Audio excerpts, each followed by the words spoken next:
He's got perhaps the world's most filmed face and most economic way with words. Clint Eastwood has starred in hit after box office hit. Now, finally, he could be up for his first Oscar as a director. But this man who's made much out of saying little isn't getting his blood pressure up. Clint Eastwood's a man who can be every which way but excitable. A famous American general named Chesty Puller once said, "You can run me, and you can starve me, and you can beat me, and you can kill me, but just don't bore me." In a career spanning 35 years, Clint Eastwood has been many things, but boring, never. Though after a long day on set, even Mr. Cool can occasionally get tetchy.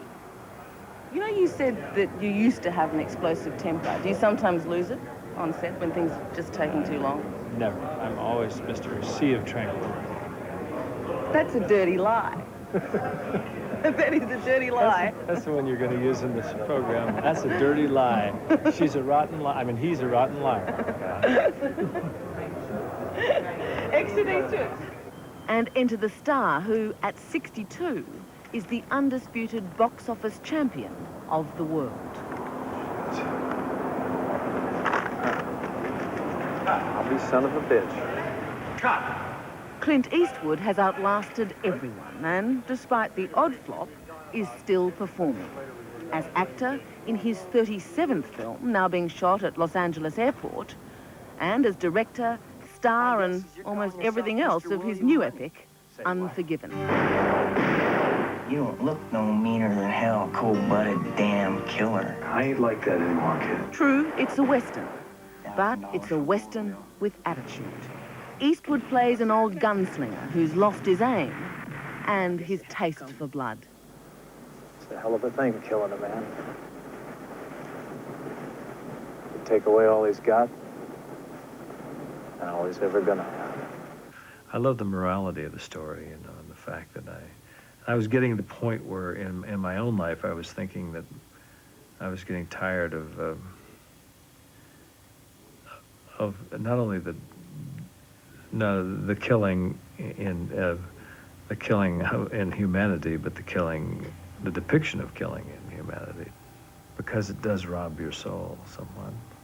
Unforgiven was a story about the de-glamorization of that sort of thing. It's a bit of a de-glamorization of the Clint Eastwood myth, too, isn't it? A little bit. Mm-hmm. I mean, the man who killed and walked away, or rode away. Mm-hmm. The Eastwood myth started taking shape way back in 1958, in the TV series Rawhide. As Clint's first cowboy, Rowdy Yates set the pattern. Tall, tough, and on his talkative days, monosyllabic. Rowdy, you want to see a fort? I sure do. You need eyes in the back of your head. Boy, I got him.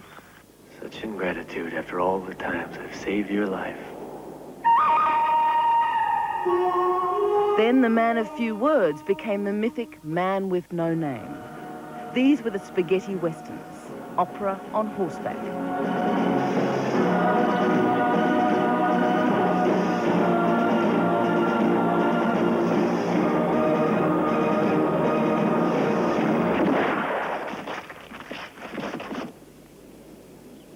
Ever the loner, Eastwood's characters then, as now, carry echoes of his own drifting childhood.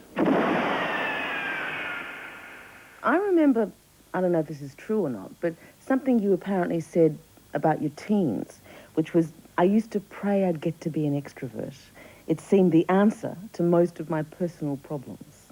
Well, I don't know if it was quite as desperate as making a prayer for it, but I think I always admired extrovertish people. Are you lonely? Are you a lonely person? I don't think I'm lonely because I can enjoy being by myself. But a loner still? A little bit, yeah. Do you live alone? Uh-huh. And you never get lonely? No. I know what you're thinking, punk. You're thinking, did he fire 6 shots or only 5? In 1971, Clint Eastwood created another American icon. Who could forget him? Dirty Harry. You've got to ask yourself the question, do I feel lucky? I mean, you've got a lot of fans for it, huge audiences, but you took a lot of flack from the critics as well. The word that always sticks in my mind was fascist, that was used about that it wasn't character. really fascist. I think it's quite the opposite of fascism. Did you resent being called a fascist? Well, yeah, because I was a citizen of a country among many Allied countries who resisted and fought against fascism. It was Dirty Harry who talked Clint Eastwood into the history books with the line of the decade. Go ahead. Make my day. And history ran with it. Go ahead. Make my day. Make my day. It was a romantic tale and a tale of somebody who was ready to put himself on the line and go to no end to solve the crime for somebody they'd never met. Wasn't the real romance between Harry and his Magnum?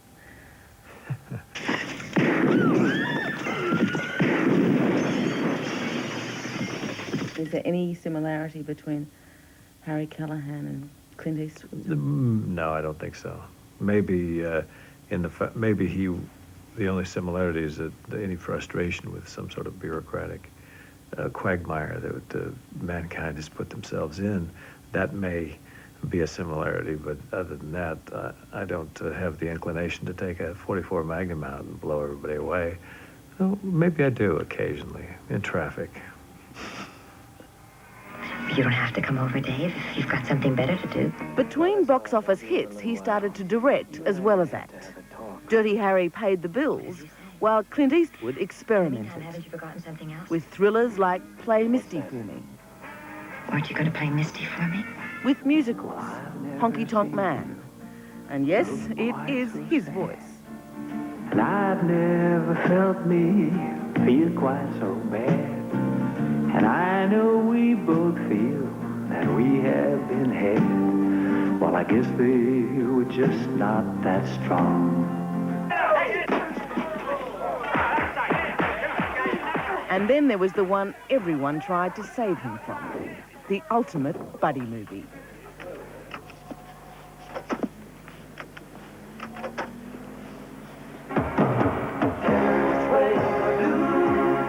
Every Which Way But Loose was such a bizarre script. Everybody kept saying, "Don't do this film. You're crazy to do this film. It's not you. It's not what people want to see." But I was just fascinated by it. I thought it was terribly.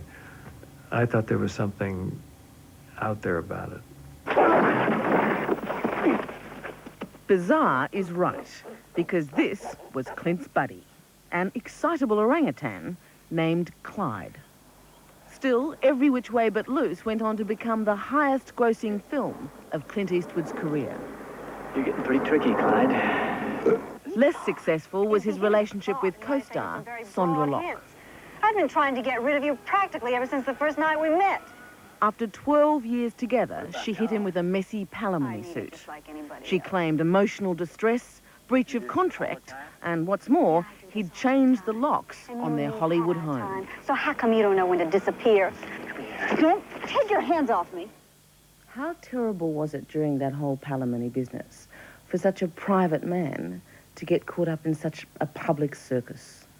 Well, it was a terrible thing, and it's not much fun. It's bad enough to break off a relationship with someone that you have been very close to. It's very sad. It's very self-destructive. What could you do in that circumstance? You never did correct the lies. You know, basically you went private. Well, you can't, because you can't get involved in it. You can't start sitting there and saying, "Oh no, that's not true. I said that she said that he said that we said." It just doesn't. Life isn't that way. You start playing a game in the press of airing out laundry in the press. What's the number of the San Diego office? He is one of the richest actors in America, with one of the most recognizable faces in the world. A bit like Mount Rushmore on legs. But Clint Eastwood never stops working. On set, he brings his own mobile home, the biggest on the block, of course. What actually goes on in that trailer of yours that you go and hide out in every now and then? This is the female curiosity coming out here. Absolutely. You just have to know. Well, I haven't been in there. I want to know what goes on in that trailer. Secret things? You'll have to come in sometime. An invitation? Can I come and check it out? Thank you. Please get in the wagon, ma'am. Take your dirty cowherding hands off of me. Look, I said to get in the wagon. I'll get in when I want to. For all his fame, Clint Eastwood has never won, has never even been put up for, an Academy Award. Let me go! Any man don't want to get killed. Better clear on out the back. Now, with the critics applauding Unforgiven, that may all change. Is it true that you have never been nominated for an Oscar? No, I haven't. No. Never even nominated? I mean, you've been the biggest box office star for the longest time in the world. I mean, doesn't that seem a little strange to you? Not really. There's been many situations like that over history. That some of the greatest entertainers that I grew up with, like Cary Grant, were never, and only Henry Fonda in his last years, but these are people that were involved in some of the most wonderful pictures. Would you like an Academy Award? Would you actually like one? I don't know if I'd like. Yeah, I guess I'd like one. Yeah. I've killed women and children. Killed just about everything that walks or crawled at one time or another. The question is, what will he get his Oscar for? He's the star, the director, the producer, and he wrote the theme music. And though it's been described as his last Western, after all, he is 62, Eastwood fans shouldn't worry. This old cowpoke won't be riding off into the sunset for a long time yet. This ain't no time to quit, man. You know, you're going to lose your share, Ned. Shut up. I'll see you, Will. So long, kid. Will there come a time, you think, when your vanity, if nothing else, will say, I don't want to act anymore. I just want to be a dignified director. Well, I even stated that back in 1970 when I did Play Misty for Me. I mean, half the reason for becoming a director was so that when that time comes, you just say, I'll just stand in the back with my monocle and tweed jacket and look dignified, like you say. Not prance around on the stage. And let someone else do all the work.